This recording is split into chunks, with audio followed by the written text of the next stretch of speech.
اللهم صل وسلم وبارك على سيدنا محمد وعلى آله وأصحابه أجمعين، واخفض لهما جناح الذل من الرحمة، وقل رب ارحمهما كما ربياني صغيرا. صدق الله العظيم.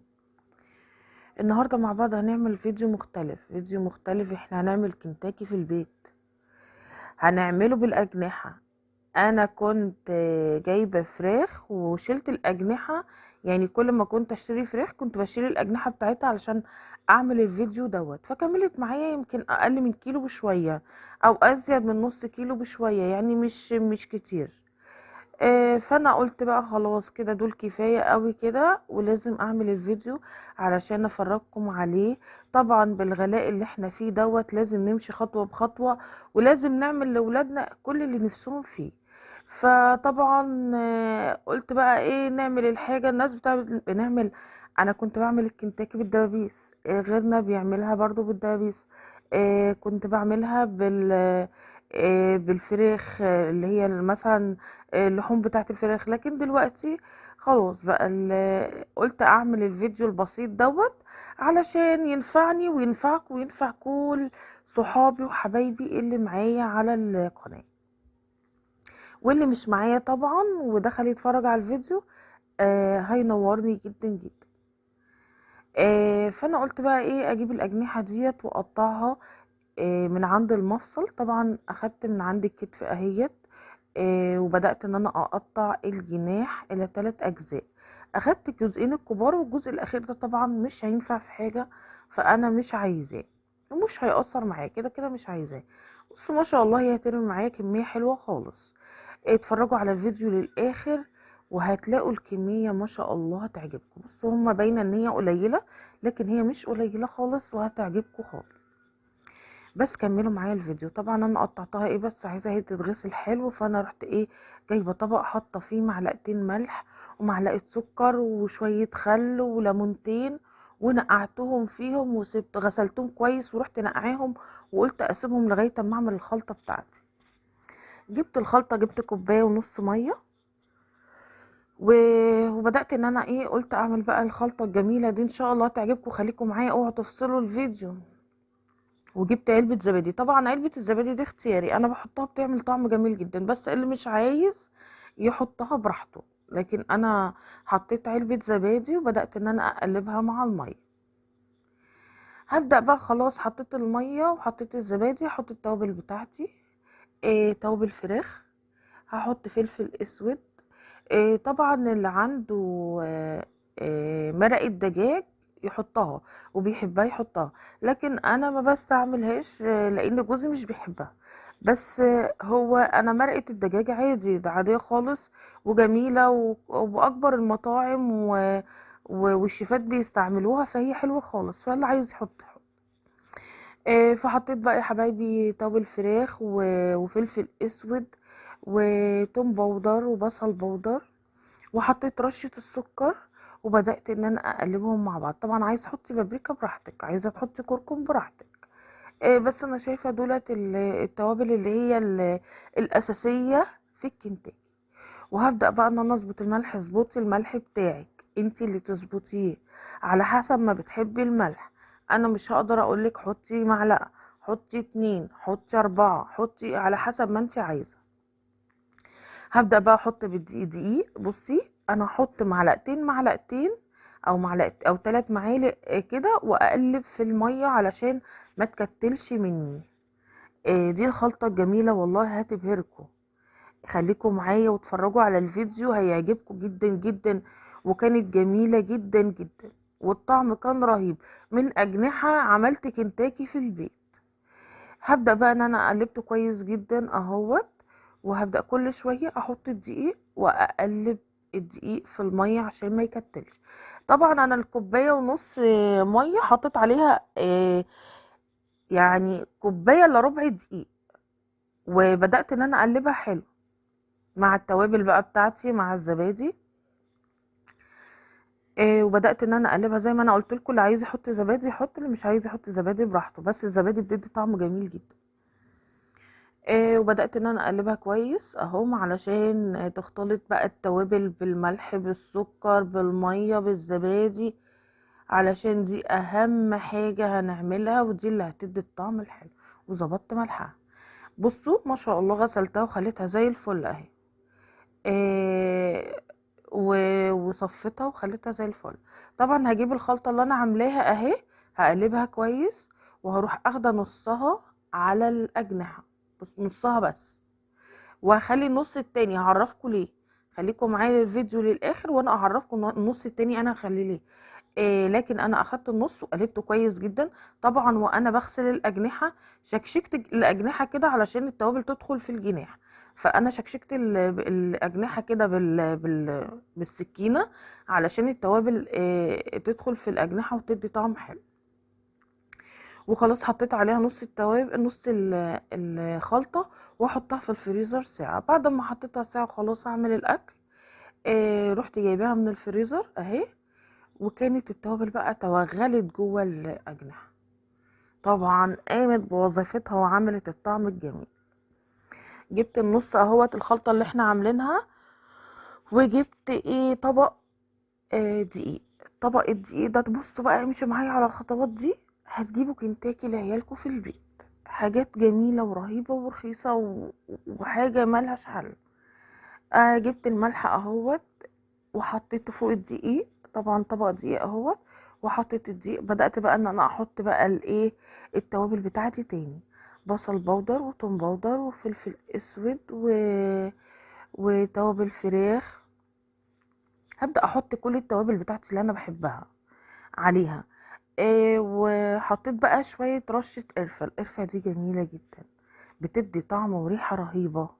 بصوا دي زيادة، حطيتها على الدقيق.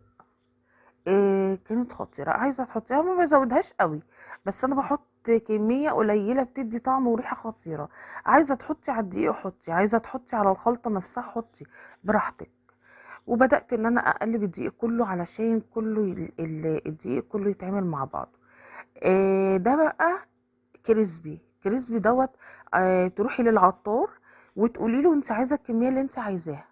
يعني تروحي للعطار وتقولي له انا عايزة كريسبي، مثلا عايزه ربع كيلو، عايزه نص كيلو، الكميه اللي انت عايزاها وهو بيديهالك.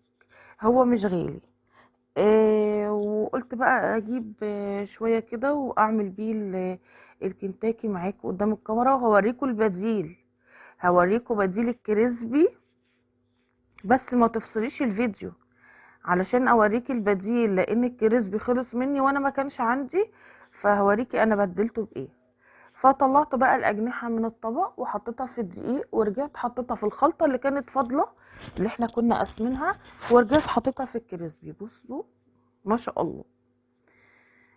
طلعت برضو الاجنحه من الخلطه وحطيتها في الدقيق، ورجعت حطيتها في الخلطه اللي هي اللي فاضله، ورجعت حطيتها في الكريسبي. واشتغلت بقيه الاجنحه كلها على كده. بقيه الاجنحه كلها عملتها بالطريقه دي. والله كانت خطيرة، كانت خطيرة وجميلة. وطبعا في الغلاء واللي احنا فيه دوت هيبقى حاجة جميلة جدا لولادكم، وتحسسوهم ان انتوا عملتوا حاجة من غير حاجة، يعني من حاجة بسيطة عملتوا لهم اللي نفسهم فيه. انا بس بتمنى اللي اول مرة يشوف قناتي ما ينسانيش بالاشتراك ويفعل الجرس، واللايكات الكتير الكتير علشان نفضل مع بعض، وكومنتاتكم الحلوة اللي انا اتعودت عليها. ربنا يبارك لي فيكم ويبارك لي في كل واحدة او كل واحد بيقول كلمة جميلة او كلمة طيبة، لان الكلمة الطيبة صدقة. ربنا يبارك لي فيكم وما تحرمش منكم ابدا، ونفضل على طول مع بعض في زيادة. خلاص كده عملت نص الكمية. جبت الصينية وعملت عليها رصتها. طبعا لازم تكوني رصاها بعيد عن بعضها عشان ما تلزقش وتبوظ لك كل اللي انت عملتيه. فانا عملت اهوت فاضل نص الكمية، وكنت حاطة طاسة على النار والزيت مغلي. سبت الزيت على النار لغاية اما يعني بقى على الاخر. قدحت الزيت كويس جدا علشان اما احط في الاجنحة تمسك على طول في بعضها. بصي حتى علشان الكريسبي ما يفكش منك، دوسي عليه بايديكي كده عادي، مش هيجرى حاجة، بس هو هيمسك كويس في الجناح. بصوا ما شاء الله. وقعدت بقى سبته مع نفسه، وطيت النار، يعني خليتها وسط علشان انا ما سلقتش الاجنحه. فخليت النار متوسطة علشان الأجنحة من جوه تستوي، ما تبقاش نية وما تبقاش حلوة، ولا يبقى فيها عروق دم أو كده. فأنا رحت موطية النار، خليتها متوسطة علشان الأجنحة ما كانتش كبيرة قوي فتستوي. وبعد كده رحت معلية النار علشان ما يشربش زيت. يعني بعد ما انا خليت النار متوسطة حسيت ان الجناح استوى، عليت النار وقلبته في النار علشان ما يشربش زيت. كملت بقية سوى الجناح على النار والنار عالية علشان ما يشربش مني زيت. وسبتها على النار ورحت الناحية التانية اكمل بقى بقية الكنتاكي الجميل اللي احنا بنعمله. بس طبعا ما كنتش سايباها، كنت متابعة علشان ما تتحرقش مني، وعلشان تدي النور اللون الذهبي بتاعي اللي انا عايزاه، علشان ما تتحرقش ويبقى الطعم الجميل اللي انا عاوزاه. فانا كنت شغاله الناحيه التانية على الرخامه، بعمل الكميه اللي فاضله، وكنت طبعا متابعه الناحيه ديت على البوتاجاز. طبعا عايزه اقول لكم حاجه يا جماعه، اللي عاوز يعمل الكفر بتاع الكنتاكي اقل من ده شويه، او يخليه اخف من ده، ممكن تطلعيها من الخلطه بتاعه اللي انت حطاها كنت في التلاجة بيها، وتحطيها في الكريسبي بس، وتحطيها على النار برضه هتبقى جميله. بس انا الكفر ده بيبقى عالي وبيبقى بيدي طعم وشكل حلو. شكل الكفر وطعمه اصلا بيبقى خطير، فانا بحب الطعم بتاعه، فعشان كده بخلي الكفر سميك شويه، فبنقله من الدقيق للكريسبي وكده. لكن انت ممكن تطلعيه على طول من الخلطه اللي انت جايباها من التلاجة، وتروحي حطاها على طول في الكريسبي. وبدأت ان انا اسيبها تستوي على النار براحتها. طبعا مش عايزة افصل معاكم الكاميرا علشان تبقوا معايا خطوة بخطوة. فاهو بصوا، كل ما احس ان هي احمرت او ادت اللون الذهبي بتاعها الحلو، اقوم مقلباها. طبعا انا شغالة من الناحية التانية، وهو خلاص كده قربت تستوي. ما شاء الله كانت خطيرة. اهو كده انا خلصت. بصوا قعدت اعمل الكريسبي خلص، الكريسبي خلص مني، وانا لسه عندي كمية اجنحة برضو مش قليلة حلوة يعني، مش كتير وحاجات بسيطة. فانا قلت بقى اجيب لكم البديل، خليكم معايا بقى وشوفوا انا اعمل ايه وهجيب ايه البديل. شفتوا كيس دوريتوس؟ ده مش اعلان، بس ده كيس دوريتوس جبته، ورحت ايه خرمته كده من شوية، ورحت ايه بدأت ان انا اكسره، علشان اما اكسره آه واروح مفتفتاه كده احطه يعمل نفس الوظيفة بتاعه الكريسبي. عمل نفس الوظيفة والله، وكان طعمه جميل جدا، بس هو ادى اللون اغمق من لون الكريسبي. بصوا على بال ما انا صورت لكم البتاع اللي في النص اهيت، واحده احمرت زياده، بس انا هي الحمد لله ما اتحرقتش، بس احمرت زياده على بال ما نقلت الكاميرا وبدات ان انا اصور لكم الدوريتوس وانا بعمله مكان الكريسبي. طبعا زي ما احنا متفقين ما نفوتش حاجة غير لما نوريها لكم. اي حاجة بعملها قدام الكاميرا حتى لو من ورا الكاميرا، يعني انا اهوت عملت الكريسبي والكاميرا كانت ناحية البوتاجاز، لكن انا قلت لازم ان انا الف الكاميرا واعرفكم انا عملت ايه بديل ليه، علشان حبايبي كمان اللي مش يعني ما عندهوش كريسبي وعايز يعمل على السريع، اي سوبر ماركت جنبه يروح جايب الدوريتوس ويشتغل عادي كأن مفيش اي حاجة، وهتبقى خطيرة والله، هتدي نفس الطعم. كانت خطيرة، وكانت التوابلها كانت مظبوطة، لان اصلا كده كده الدوريتوس فيه توابل. طبعا وجيبي الطعم اللي انت تحبيه. اهو بصوا بقت اتحمرت كلها، وبدأت ان انا اطلع اللي اتحمر. ما شاء الله رمت معايا كمية جميلة. زي ما قلت لكم، زي ما اتفقنا، اللي يحس ان الكفر بتاع الاجنحه عالي مش لازم يحطه في الدقيق، طلعيه من الخلطه على طول على الكريسبي. على فكره، وفي ناس ما بتستعملش الكريسبي، في ناس بتستعمل الدقيق بس.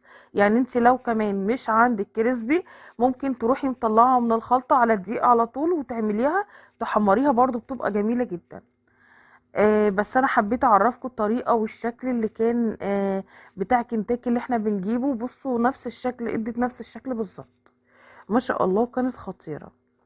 كده انا خلاص خلصت الكميه قدامكم وديت بصوا يعني ايه، ما شاء الله، وكانت مقرمشه. كان نفسي الصوت افتحه اوريكم صوت القرمشه بتاعته، كانت خطيره.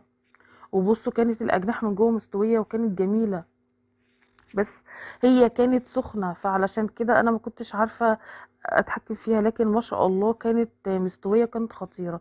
بصوا نفس شكل الكنتاكي بالظبط، وكانت نفس الطعم، وكانت جميلة جدا جدا. بس هو المحمر شوية ده هو اللي كنت عاملاه بالدوريتوس، علشان كده الدوريتوس بيدي لون اغمق شوية، بس نفس الطعم والجمال بتاع الكريسبي. بصراحة كان رهيب، فانا قلت اصور لكم الفيديو. يا رب يكون الفيديو عجبكم، ويا رب اكون عند حسن ظنكم، ومتنسوش باللايكات والاشتراكات، وتفعلوا الجرس علشان في حاجات كتير جديدة جاية. والسلام عليكم ورحمة الله وبركاته.